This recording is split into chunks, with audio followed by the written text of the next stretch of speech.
Good morning, Steve Conley. How are you? Fantastic, Dan. How the heck are you this fine morning? Oh, I am swell. It's been a while. Yeah, it has. Um, Remind me who the hell you are. I, the hell, am Steve Conley. I write and draw The Hell of the Middle Age. It is The Hell, the webcomic. Boy, we're certainly demonetized now. It is a webcomic about a knight who's in love with a dragon, has a magic sword that hates him, and I'm wearing the wrong glasses. These goggles, they do nothing. I also make TTRPG stuff, which is why you've kindly invited me to join you here on Saturday mornings. I make stuff mostly for, no, entirely for 5th edition Dungeons and Dragons, and includes Intoximancy, Any nominated, Death Dealing, The Prayer's Handbook, and the recently funded Nibblemancy. And I think that's who the hell I am. Dan, may I ask you a question? Who the hell are you? I am Dan Taylor. I am the guy that invites Steve to talk about this sort of stuff over a cup of coffee most Saturdays. I also produce and showrun and dungeon master and sometimes play in a show called Catacombs and Comedians, where it's an actual play live D&D show with stand-up comedians playing Dungeons and Dragons on stage. It's with creators such as Steve Conley playing at conventions, Gen Con, Gary Con, Gamehole Con, all the cons that start with G's. And I also create D&D content and tabletop RPG, or at least start projects. You're all over Drive-Thru-RPG. You've got your concoctions, your creations, your contraptions.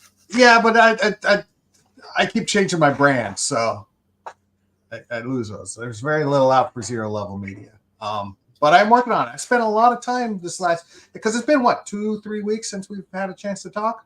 At least 3, maybe 4. And so I've spent much of that time doing a little work on Warnhold, getting that together. My huge mega city. There should be a wheel behind you. And I've been working on, let's see what we get. There should be. But yeah, that's what I've been working on besides working on Catacombs and Creators, getting that ready for Gen Con. And I've got a show, Catacombs and Comedians, at Zany's, the Lab at Zany's, the additional room that they added to the comedy club here in Nashville, the comedy club in Nashville. I mean, there are other comedy clubs, but this is the club of choice. And in fact, I'm wearing my Zany's sweatshirt. Nice. And where was I going? Yeah, so next Sunday, June 9th, I'm actually having a show where I will be a player, since the owner of Zany's didn't think I was funny enough to carry the show as a MC Dungeon Master. But I got a great guy. Kevin Eggleston is doing the DMing. He's a funny guy. He knows D&D well. In fact, I would say, since I will be a player at this one, and there are 3 other players, and between the DM, Kevin, and our other players, Tyson Cox and Elliot White. Tyson Cox I have not played with, but both he and Kevin do Monster, another comedian Dungeons and Dragons show. And Elliot White, who is one of my players from my Huntsville stand-up live shows, those 3 probably know D&D better than I do. So it should only add. And then we got Brandy Augustus, who was one of my players at my Knoxville shows. She doesn't know Dungeons and Dragons, but she is freaking hilarious. And so that's why I invited her to play at this club. And so it's all new. None of these 4 that I've played with Brandy in Knoxville, and I played with Elliot in Huntsville. I haven't played with the other 2, and none of them have played Catacombs Comedians at Zany's before. So it's all new cast and crew for our new season of Catacombs and Comedians at the Lab at Zany's. So if you're in the Nashville area and haven't gotten your tickets yet, go to thelabatzanys.com. Get your tickets. I always give away free stuff, so it's worth it just for the free stuff. $10 admission, you get like at least $5 worth of free stuff from me. That's awesome. What's it like, the idea of having someone else helming the Dan Taylor verse of Catacombs and Comedians? Are you going in blind, or is this guy come up? How have you collaborated with this person who's taken over the fez? I don't know if I've given him the fez. Oh no, but you know what I mean. Taking the top spot, taking the first chair. How do you protect your brand while another dungeon master? I discussed it with him. Since I'll be a player, I don't know the exact adventure, but he threw some ideas. I got idea A, idea B, idea C. Which one do you think would work best? And so we went back and forth on it. This is kind of be. I think he best described it as a Suicide Squad meets Jurassic Park type of word. It's called Fantastic Park, and we've got a Jurassic Park logo with the skeletal foul bore. Excellent. Type of thing. And I will have stickers for those available at the show, and I should be showing it off here. But if you follow Catacombs and Comedians on any of the socials, you've probably seen it already. And they do. Yeah. Our viewer certainly does. Thank you, viewer. And so that's, we kind of kicked around that, and he watched some of my previous shows, so he knows the format, and he's DM'd his own shows on stage. So I'm gonna let him run it the way he wants to run it. We'll see how it goes. It's gonna be a lot of Trump in the courtroom, muttering, a lot of dozing off. The occasional fart. But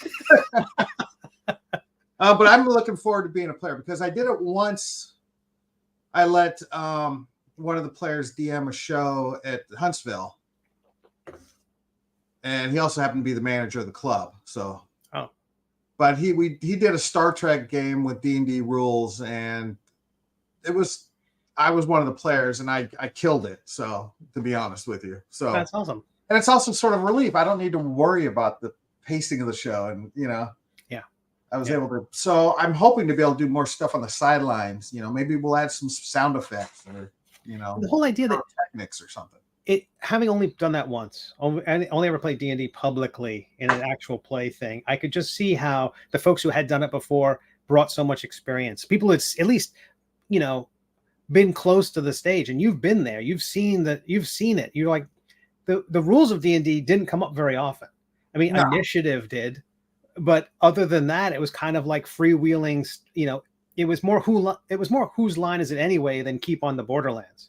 Yes. And that was eye-opening, because I'm there. I performed the help action as my turn, and I'm like, I was playing D&D, and that's not theatrical. That's not, I think Chris Perkins, who was probably going, hey, okay, yeah, I approve of that move, but it's not like it's no one's slapping their knees or falling out of their chairs. I call it D&D 5th edition light. Smart. We use the rules when we need to use the rules. Right, but and every time it's like what they talk about, the rule of cool. Yeah, more important than the actual rules. So it's like, the whole thing's a rule of cool, and so you're gonna do great. That's awesome. I wish I could. Will it be available for those of us who are not in your area to see? I don't know yet. To be honest with you, I have not seen this new room yet, so I don't know what their capabilities are.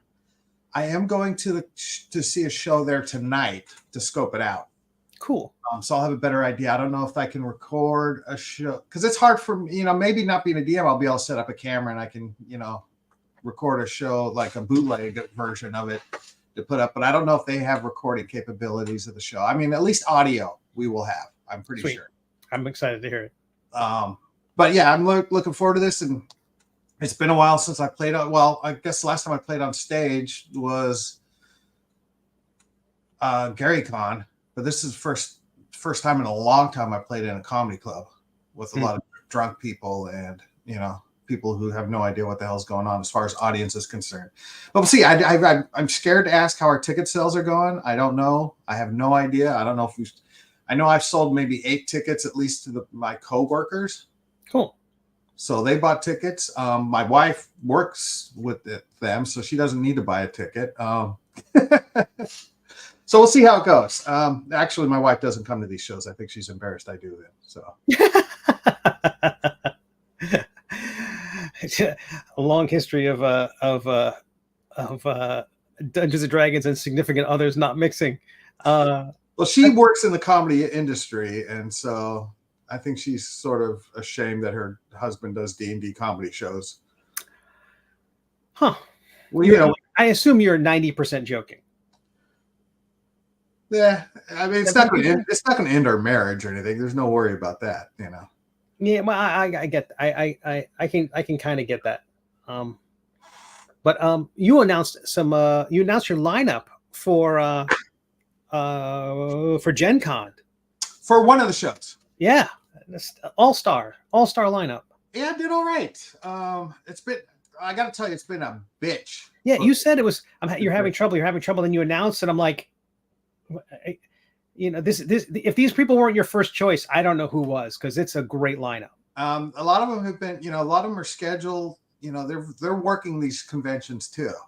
Right. Hard to get these guys, this talent. But yeah, I mean, I got longtime Mazes and Muses friend and Catacombs and Creators participant Matt Forbick playing. This is for a Thursday show at 4:00, I believe. And he brings a great energy to the table. It's always fun to have Matt.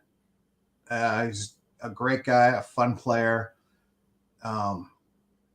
So I've got Matt. This will be his third time, I think, I've played with him at Catacombs and Creators at a convention. Gonna get the 5-timers jacket for him pretty soon. Yeah, I got to figure something out. And then I got Alex Kammer, who runs Gamehole Con. He's going to come on board and play, and he's a content creator as well, because he recently had that Kickstarter, and he's got Gamehole publishing. So I've got that, and then I wanted to get this combination, and I don't know if they've ever played before together, but I got Jim Zub, who currently writes Savage Sword of Conan, or one of the Conan comics right now. And he's done all those young adventure D&D guides, and Skull Kickers, which was a great series back in the day. And then I got Zeb Cook, who is, sure, he's legendary in the D&D world. So I got the Zeb and Zub show. Zub. Excellent. Yeah. So I'm gonna rely heavily on that. And the show is called. I forgot the title. What it's called? I'm riffing off the new Venka Eve of what is it? Eve of Destruction? Yeah, I think so. We've got. Let me pull it up. I would hate to get my own title wrong.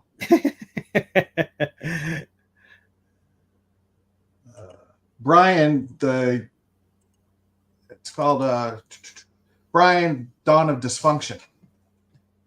And Brian, for those of you not familiar with the Catacomediaverse, is Vecna's cousin.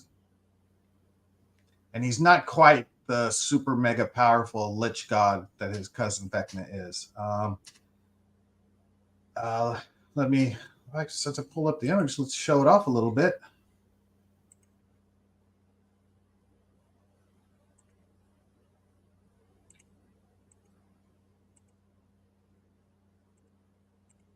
There we go. Brian, Dawn of Dysfunction.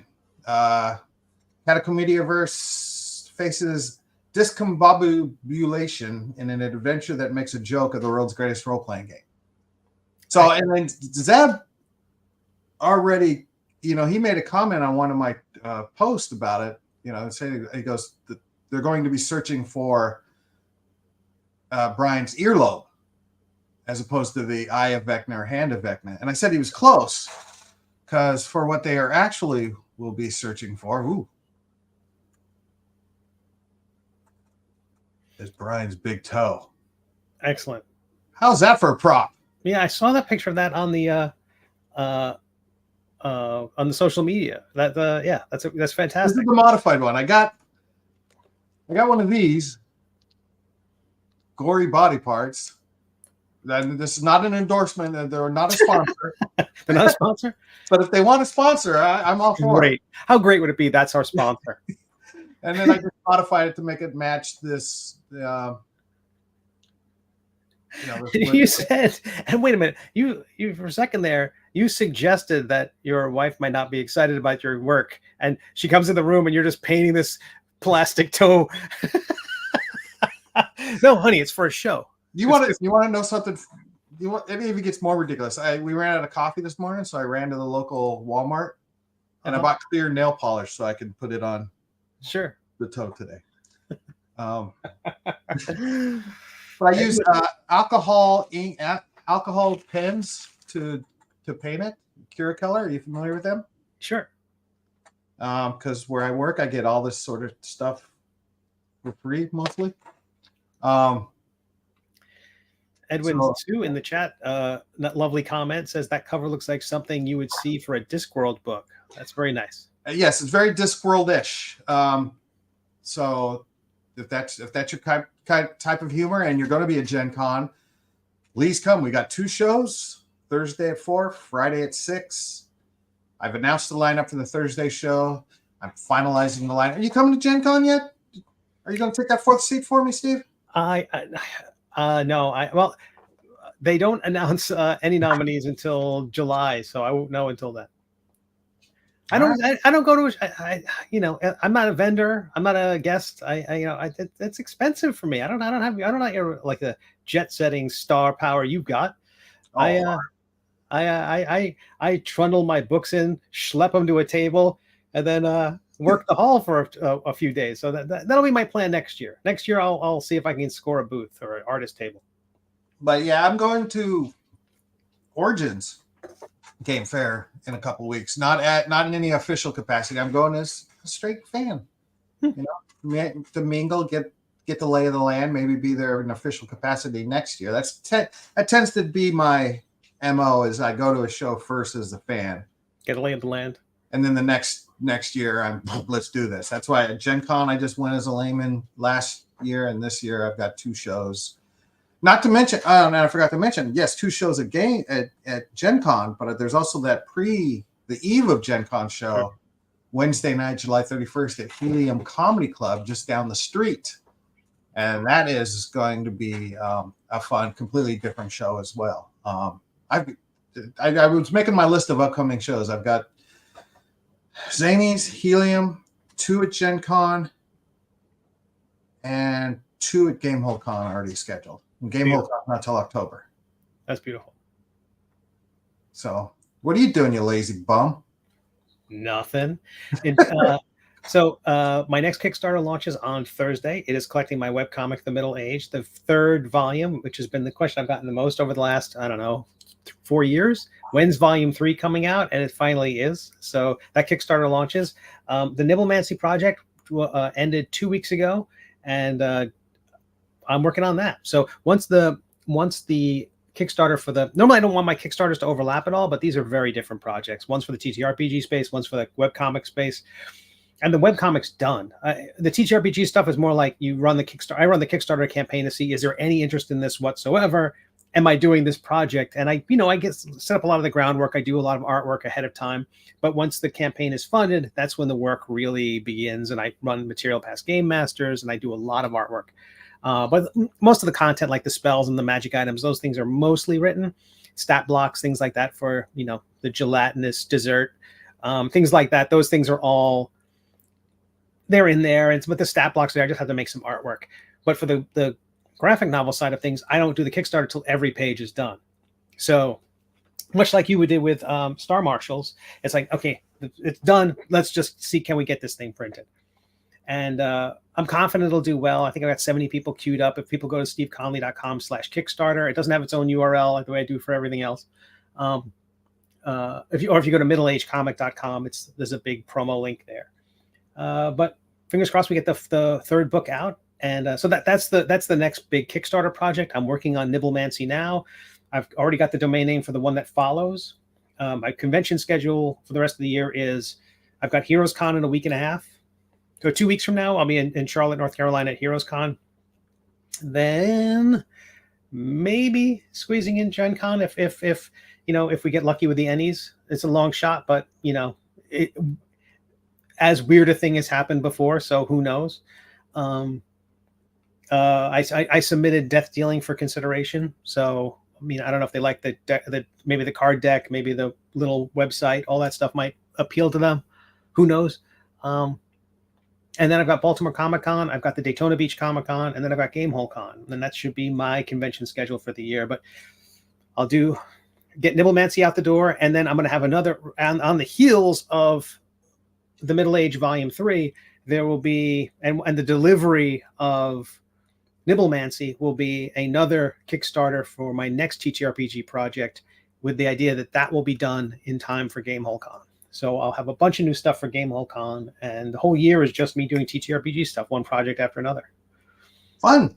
Yeah, all this year, I've got clients still. I still do web design work, but I'm mostly doing TTRPG stuff as my full-time gig.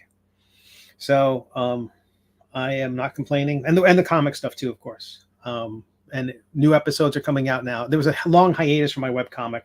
There's maybe 50 episodes in 3 years, and now I'm doing them every week. So there'll be 52 a year. So that's what I'm doing. That's what this lazy bum is doing. Oh, about time. But everything's going well. The Death Dealing is pretty much out of print. I've got to go back to print on that. Web orders are going well. So you're still seeing a regular... They're still going out the door? Oh yeah. And collect and batches of books, and not just, I mean, there are, like, with the Kickstarter, I sell back stock of, the next one. Nibblemancy's got, collections of 4 books that go out together, but regularly I get orders for Intoximancy and all the stuff. I mean, Intoximancy is still the most popular one, but yeah, it's going great. My preferred handbook right here. Such a fan. I got both versions. The good one and the bad one. Yeah, and I've got my pin thing is ready to go. I've got maybe 93% of my people replied to their survey, so I'm just going to go ahead and... That's awesome. And get it all. I earned an extra $500 or something, I think, in add-ons. After the add-ons. Excellent. See, you mean after the campaign ended through the checkout process? Yeah. Sweet. That's the thing. That's people, especially if they didn't charge. Did you charge shipping as part of the tiers, or did you charge shipping? No, I didn't. You charge shipping afterwards. Yeah. See, I think that's a big deal, because I haven't done that yet with my projects. But once a person's got their credit card out and they know they're going to be charged for shipping, I kind of feel like they're more willing to put in $5 or $10, since the credit card hasn't been entered yet. I think if you've paid for everything and you're just giving your address, I think that's a very clean process, but it doesn't give you the chance to get another bite of that. So a handful of additional pins. I didn't do anything. And I didn't do a whole bunch. I said, look, you get this one or this one. And so they're ready to go out. I mean, I've got my envelopes, I've got the pins, I've got the stickers. Everybody's getting a sticker. I've got the promotional cards for the High Fantasy 4D20 that was put in it. And so it's ready to go. I'm going to pay my kid the envelopes all together. So that starts this weekend, and I'll start doing them in, like, I think I've got about 100 to get out. That's wonderful. So I'll do maybe batches of 10 or 20 over the next week and a half. Or, well, let's see, I'm going to take my kid to Origins Con in 3 weeks, I think, or 2 weeks. So she's got to earn money to buy her stuff there. So she's going to reorganize all my RPG books on my shelves in alphabetical order and stuff the envelopes for me. My daughter's 8-year-old for those. Not by copyright filing date? No. Oh. Yeah, I'm sure. Yeah, but trust me, I've got so many. Because those cube, sure, bookshelf type things. Mm-hmm. Okay, so if I count individual cubes, I've got like 1, 2, 3, 6, 7, 8, 9, 10, 11, 12, 13, 14, 15, maybe 16 of those full with RPG books. You owe us a tour at some point. I do, but you gotta untether that camera and show us the rest of the. My office is such a mess right now. I can't. I'm embarrassed by it. There's a barrel with a fire in it. A bunch of folks huddled around it for heat. It's pretty much. I mean, because I've got dog kennels in here, and it's a zoo. And my wife uses it as a depository for everything she doesn't know where to put. Just throw it in Dan's office. That's amazing. But if you've ever seen Ray Bradbury's office, sure, that is my inspiration. That's great. Kind of a cross between Ray Bradbury and Forrest J. Ackerman. Nice. There's a bunch of people who, like, every once in a while, cartoonists I know will say there's the photograph of Jack Kirby's our table comes around and people are like, that's all you need. You just need a plank of wood and a sawhorse and, you know, a cigar, and that's all you need. I'm like, and then I think about Harlan Ellison and Ray Bradbury and all these guys who have like their stuff is just, you know, they're fans, they're collectors, they're, you know, like, I don't think one way is right or wrong. I think it's just, you know, There is, if you don't have one of these, a shirtless Ray Bradbury photo in your office. You're doing it the wrong way. Yeah, that's the line you draw. Yeah. Everything else is fun. Yeah, everything else is up for grabs, but you got to have a shirtless Ray Bradbury. Exactly. All right. He looks over me as I work every day. I would get one that has a lenticular animation that just has him going. No, get back to work, Conley. But yeah, that's just been dabbling in all those projects. The 100 projects I've told you about. I've been picking away and dabbling on all of them the last 3 weeks. So. I love that. I love that. That means at some point a bunch of them are going to get done roughly at the same time, and people are like, how do you do it all? Long stretches of not doing much. And I've come up with 4 or 5 other new ones too to throw on. Of course you have. Yeah. So we'll see. I'm sure you have like a macro now, a quick key for purchasing domain names. Like, hit the button, run the card. But speaking of you know, navigating and roaming the labyrinth of creativity, I did start something new this last couple weeks. Therapy. I know. I saw you post about that social media. Like, well, what are we going to do? What are we going to talk about? And you are definitely one of my therapists. Tell the person to back off. And you're a lot cheaper than they are too. But I probably take more grief. It's something, you know. I think it'll help the creative process. Are you streaming? You haven't found a way to monetize it yet? I haven't told her yet. Catacombs and counselors. It's our new thing. Hey. Domain name. If I could get 4 counselors. But no, so I mean, it's not, you know, it shouldn't be stigmatized or anything like that. And I've been dealing with, you know, I got it because one of them, obviously, you know this. I struggle with concentrating and focusing. I know. I keep my keys right here to jangle them in front of the camera every once in a while, just so hey. And so I'm hoping that having somebody talk to and help me work out some of these things, you know, like because imposter syndrome is a thing, and just my, you know, and you and I have discussed how I strive just to be, you know, D&D famous, and why I do these projects is for, you know, approval, as opposed more than, you know, financial gains or anything like that. So with, you know, I think that's awesome. Yeah. So we'll see how that pans out and works out for me. I love that. That's great. I was very happy to see that. I mean, I think it is stigmatized, but I do think I think it's also less stigmatized than it was. Yeah. So that's great. And I know a ton of people, especially the comics side of things, where it seems like the projects aren't designed to make a money. They're designed to scratch some other itch. They're running Kickstarters, but not for the money. Yeah. They're running it for validation and for look at me, and a lot of other reasons, which is really funny. That's why the AI thing comes into it. It's like, okay, I want the validation, but not for me. They still want it, but not for. It's a weird thing. It's a weird time. But I see a lot of creators, especially in comics, who are, you know, they're setting goals of $50 for their projects. They're going to hit their goal. But it's the funding part of the crowd is like, well, most people have $50. They can they can make the thing happen. So they're doing it for some other reason. And I don't think it's a bad reason. I just wonder how would these folks have found value in their work before Twitter, before Facebook, before the upvote, before the like?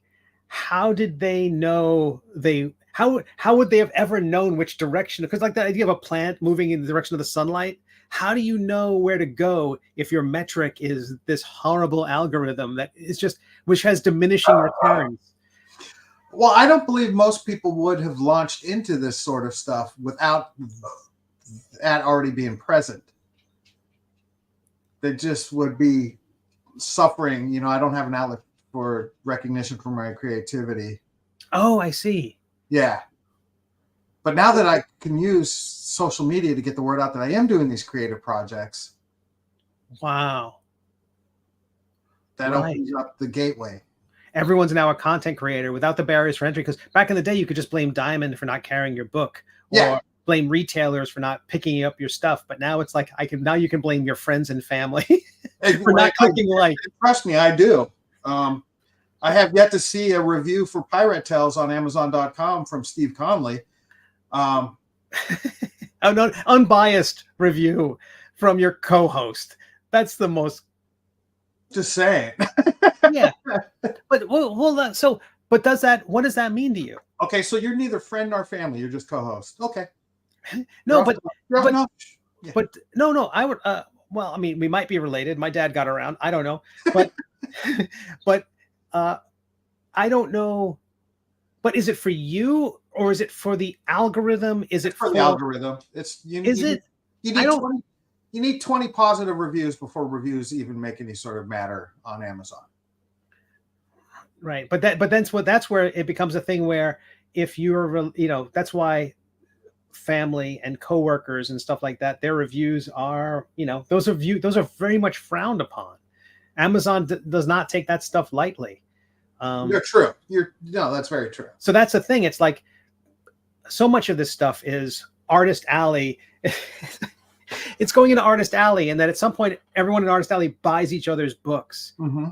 Rich Woodall and I had that on Patreon. Like when Patreon first launched, I had a $1 tier. He had a $1 tier. We backed each other. What were we doing? We're both giving Patreon 40 cents a month. It's not.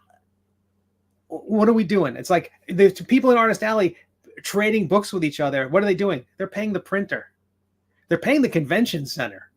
It's this weird thing where, I mean, understand the notion of you want to share the idea that you want someone to read your book and you wanted them to be moved by it. But sometimes it's like getting your friends to, it feels like, especially your creative friends. Yeah. It's like, aren't they busy? Because it's generally like, I feel like a lot of consumption on my part is taking away from time creating, because I'm either creating or consuming. I'm exactly the same way. And that's why I consume very little nowadays. Right. Unless it's something really inspiring. And usually to me, that means it has to have art in it, because the art is the thing because I'm not going to read the thing. I ordered Alex's book, Alex Kemmer's book, The End of Everything. Yeah. That was cool. I'm excited for that, but I'm going to mostly look at the artwork. I'm not a dungeon master. I'm never going to play it. It's more like, I've never bought a project from them. I want to see what kind of work they do. But it's like so many of these things you support, they're just going to sit on a shelf. They're going to fill one of those cubes. But I support it. I mean, because honestly, Steve, I'm not going to use most of your stuff, but I still buy it every time just to support you. There are creators I will support regardless. I appreciate that, and if people are in a position to do that, it's great. But the idea of I don't know. I really feel like I'm trying to convince my friends to support at the $1 level, because that helps the algorithm. That means there's followers. Like I've got 254 followers on Kickstarter. If someone runs a Kickstarter, I tell them, listen, not this Thursday, not Thursday, the Thursday before that, 4 friends of mine launched Kickstarters. I can't keep up. No.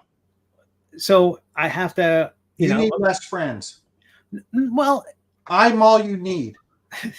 I'm the only friend you'll ever need. I hope therapy does wonders. I hope it does. But I had to pick somebody, Craig Teifer. I supported Craig. like I have to pick one, and it was like I don't know. So, but I'm gonna tell my friends I'm gonna back them other ones at the other ones at like at the digital tier or at the low tier, just because I know that the followers I have on. Actually, and that's also a thing too. I have not backed people because their project is so contrary to my style, contrary to my brand. Like I have a friend who's got a book right now. It's all buxom vampires. This guy's a good friend. My brand is not that. People who like the middle age, people who like my stuff. If I go there, if they click on that, like, hey, Steve has just supported this thing as a minor, middle of the C list tier comic creator. If someone clicks on that and goes, why is he supporting what could be easily construed as objectification or, a celebration of the male gaze? Like, how do you... Well, Steve, everybody likes boobs. I think I don't disagree with that. I think that there's a right way and a wrong way, and it's easy to be it's easier for a project to be perceived as being the wrong way. Maybe it's not that, but certainly if it's called boobs, and Steve Conley has supported this, they're going to go and they're going to check it out and they're going to make a value judgment based on the thing I've supported. So in a lot of ways, it becomes a testimonial, and I'm reserving my testimonials for every, reverse mortgages. That is a roundabout, long explanation of why you don't support my stuff, Steve. Again, therapy is going to be amazing for you, and I couldn't be happier for you. No, that's an interesting point. So you need 2 Kickstarter accounts, one for your boobs and one for. And then the thing is, then that doesn't support my friends as much because this burner account doesn't have as much follow and doesn't have as much juice for supporting the thing. So, but again, if cartoonists are making things hoping that their friends will support it, that's not what we're doing. No, and everything trying to get the public to support us. Everything I make is for the public to support. I just need a handful of friends to give it that bump up so it pops up in more algorithms. Right. But what is that? And then how do you feel about the shifting gears? Like, let's say Pirate Tales gets 25 votes, 25 reviews, 25 whatevers. At that point, at what point do you go, okay, that's enough, I'm going to forget that thing and move on to something else? Because how much social capital are you expending to get to those 20 votes? To be honest with you, I've already pretty much forgotten about Pirate Tales. Not enough to stop giving me grief about it, but enough to. But no, is that true? Is it in the rearview mirror now? For the most part, I did buy a little wooden stand to take to shows, so I could put 5 copies on it and have it. It's done. Why not? It's off. That's great. The next time I really do a push on Pirate Tales will be down the line when I decide to make the RPG material for it. Right. Actually, no, that's not true. I'm looking to do an audio version of it. Maybe this summer I'll do a campaign to do the audio version of it to give it a little bump. That's great. Because I found a great voice talent to do it. And it's going to cost me around the neighborhood of $500 to have him do it. So I'm just going to do a $500, and you get a copy for what is it, $5 or $10, you'll get an audio version of the book. And then for another 10, you get a physical copy of the book. Oh, you do a crowdfunding for it. Yeah. That's great.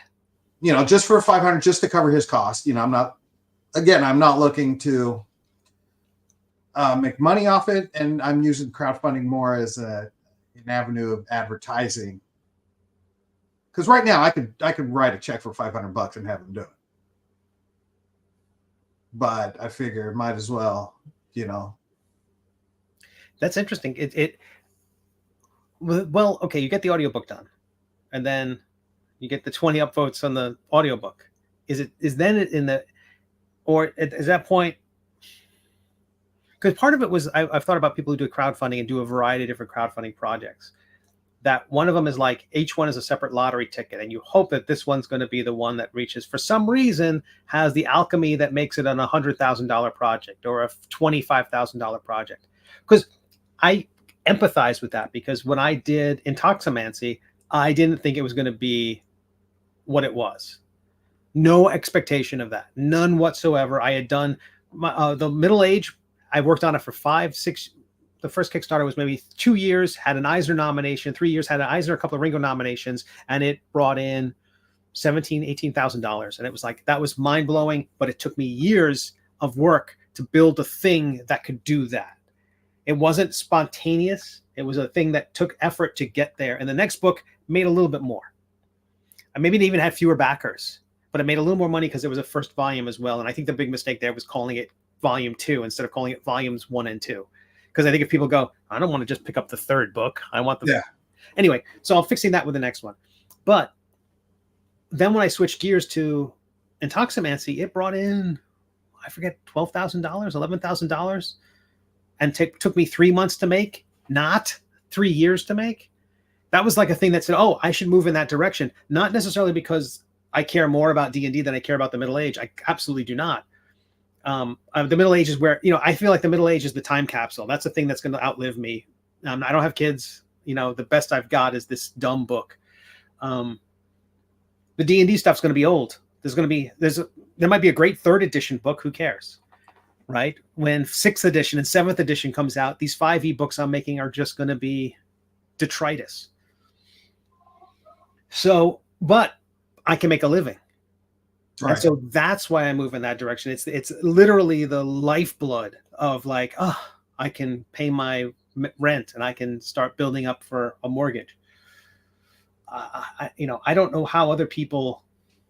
I think other people might just be have a great day job, or a day job where they can not think about that. Who can just go, I'm just going to do what's fun, like these $50 Kickstarters or. But I respect so much the idea of having a Kickstarter where you're like, well, I'm going to do this myself. I just want to get pre-orders. I think that's a very valid thing to do. No, that's my line. I'm not, by no means am I rich or even well off, and I have yet to any of my projects really make any money. But you're not doing these for survival. No, right. Not at all.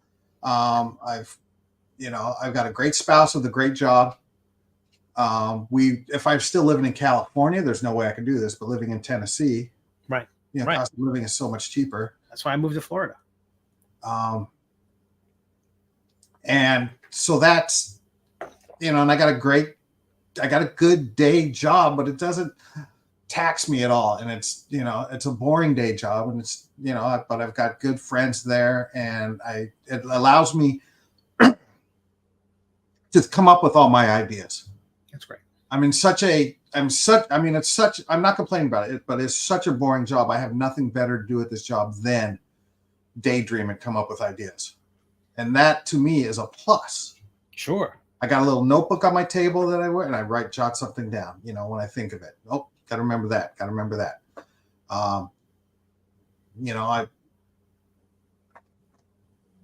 And so when I do a Kickstarter or a backer kit or a crowdfunding project, it's basically for the most part to cover the cost of manufacture. And then I'm not no money I've ever gained in any sort. And this even goes back to Hero Happy Hour before. I'm probably before social media. Yeah, I'm probably still in debt for Hero Happy Hour. Really? I thought that was a big hit. It did. I mean, it broke even. Maybe, And right. But at what cost? All the hours I put in, And issue 1 does great, and issue 2 does half of great, and then issue 3 does a percentage of half of great. I had one fantastic San Diego Comic-Con with it. I got a lot of Hollywood meetings out of it, but nothing came of that. Yeah, when somebody asked me what I've done in comic books, I go, I did this. Nobody remembers Hero Happy Hour at this point, other than, I was the guy sued. Oh, you were that guy, But I just, I'm going to have to create. So if I'm going to create, I might as well get some, fanfare and recognition for, my urge, my desire to be, noticed. And so whatever, I've just lost track. I don't know where I'm going. No, it's I think it's super common. I wonder how many people are set up in artist alleys every weekend just to be behind a table, just to show their work, just for someone to say, look at this, just to say, making table. That whole idea of, for folks who don't know, that phrase means making enough money to pay for the table. Usually it doesn't include gas. Usually it doesn't include the hotel. It doesn't include the meals, but you paid for your table, making table. And I've been to shows where that's been a struggle. Right. I've been to shows where the table was free, and I've ended the show saying, "Hey, I made table." Like, it's it's that kind of thing where nobody shows up. And people show up, and I'm doing nothing different than I did at the previous successful con. Right. It's the exact same thing, but it just doesn't work out. So different audience, different time. Yeah, and that's the thing too. It's like I've been doing these shows again and again. And people come up, "Where's Volume 3? Volume 3?" I know that Baltimore Comic Con is going to be great for me because I'll have a new book. It's been great to bring the D&D stuff. I did a free comic book day. I'm not sure how much I filled in after that, but I did a free comic book day in May, and it went really well. I brought a lot of the D&D stuff, and it sold at least as well as the comics did. So it's been really well received. I hope to keep making it as long as the community will like. Apparently, the new Player's Handbook is going out now to the prestige influencer types. I haven't got my copy yet. I'm not, and that doesn't make any sense to me. You got the prestige, you got the influencer, you got the Perkins a Christmas card. He's got my address. He's got my return address. And you got the cease and desist letter. I don't know. He had to know where to send that. Yeah. I got starter papers, so. Yeah. I mean, that's a great way to serve me papers. Hand me a new Player's Handbook and have the papers in the rogue section. The very first thought when I heard that was going out was like, I know Dan wants that. I know Dan would love if he had gotten that. Like, they talk about sending out like the Christmas swag, or like, here's the Arbor Day wooden die or something like that, just to be included in that. That would make me so happy. Right. And I know, so that's your thing. That's where you get your juice from. I mean, I basically had lunch with the marketing director of Wizards of the Coast at Gary Con. I'm like, what do you need to do? What do you need to do? What do I need? Did you ask him? Because what I love about this, a lot of the stories you tell me in these things is you just say, "Hey, can I have it?" Okay, one of my favorite stories, Marty Bowman, Pixar artist. We used to work at USA Today together. Wonderful cartoonist. He's often at comic shows like Baltimore Comic Con with me. He's a fantastic guy. At one point, he was starting he had his movie review website. It was reviewing old schlocky movies. And at some point, this is the .com era where money is just stupid. And he ran a banner ad for some host website that was cross-promoting blah, blah, blah. And they said, "Hey, you moved more ads than anybody else. You get to choose this jacket from," there was a Mark Wahlberg Chow Yun-Fat movie. The two of them co-starred in something. It felt like maybe a week Rush Hour or something like that. And they say, "Hey, we're going to send you the Mark Wahlberg jacket." He says, "I don't know, kind of a big guy. I don't know if it'll fit." They said, "Well, we got a Chow Yun-Fat jacket." It's like they sent him this leather coat, which has got like red dragon print on the inside of this leather trench coat. The most gorgeous thing ever. Because he asked, because he was like, "What the fuck?" And you have that juice. You have that thing where you'd be like, "Chris Perkins, you're hanging out? I'm going to hang out with you." Yeah, I want to be D&D famous. Words that if were true from other people would never have the courage to leave their lips. And you're like, you put it out there. It hasn't gotten me much other than, I don't know. You got a hell of a lineup of Catacombs and Comedians. You got all these shows bringing. It's not like they're charging you to set the place up. You have an audience. You got to have a room full of people watching you dungeon master awesome creators. Dude. I'm not complaining. Yeah, well, you'll find a way. It's like Jurassic Park, complaining finds a way. I'll save it for my real therapist. Yeah, right, I would because I'm Your understanding and compassion is amazing. No, I'm just really impressed. I think sometimes maybe the imposter thing comes up, or maybe the muse is a little bit like fickle with her musings, and I think every once in a while I gotta help remind you how awesome you're doing. I appreciate it, and thank you. But a lot of times when you see me do that sort of stuff, I don't even realize I'm doing it. I black out, and this is your one shot, and that Eminem starts playing in my head. I was gonna pick the wrong song just because I know what you meant. I'm a real Slim Shady. No, so that was it. If you sat down with a marketing director and said, "So how do I get this swag? Come on, I'm an influencer," they would have been like, "What's your address? Give me your card." Yeah, and I didn't do that though. Right. I said, here's I'm giving you my swag. Here. Mm-hmm. Oh, do you have one of these yet? Do you have one of these yet? Do you have one of these yet? Yeah. Okay. Now all my contact information's in there. Yeah. I look forward to riding your coattails to success, sir. Well, you will always be welcome on my coattails. Well, what else you got cooking? I think that's enough. Have we exhausted the muse? I think. Yeah, I'm out of coffee. Yeah. Well, I drank out of my Amazing Muses mug yesterday. I was like, oh no, I have mistimed my day of the week.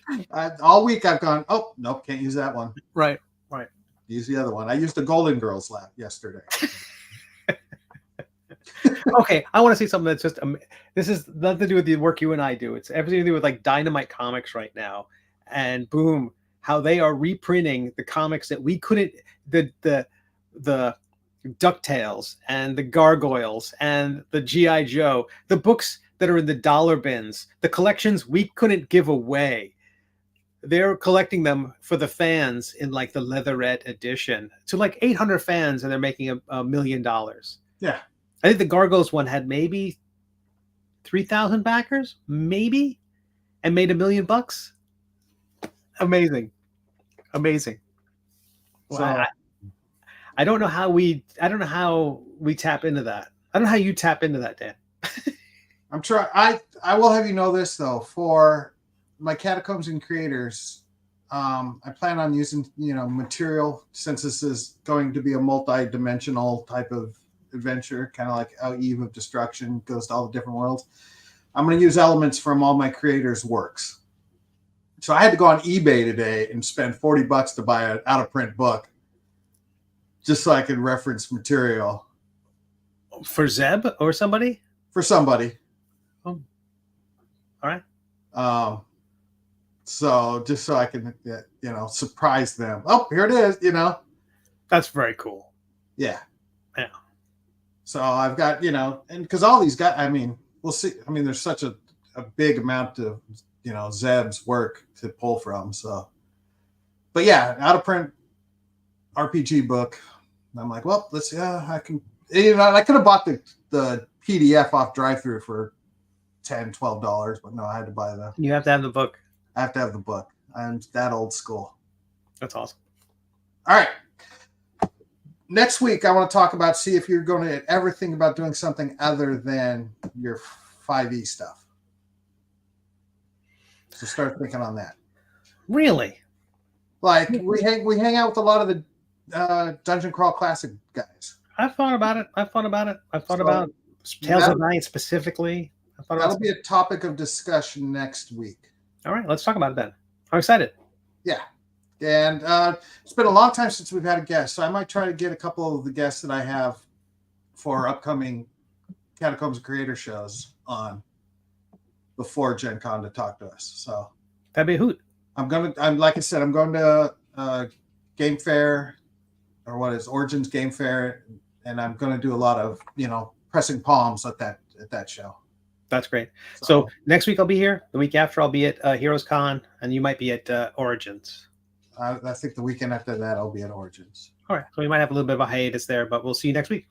Yeah, definitely next week. Because let's see, the 9th. Yeah, that's the night. That's the week before my zany show. So fantastic. On the 10th. Okay, or the 9th. Okay, guys, I will let you go, and we'll talk later. I'm going to end the stream, and then I'm going to ask you a few personal questions.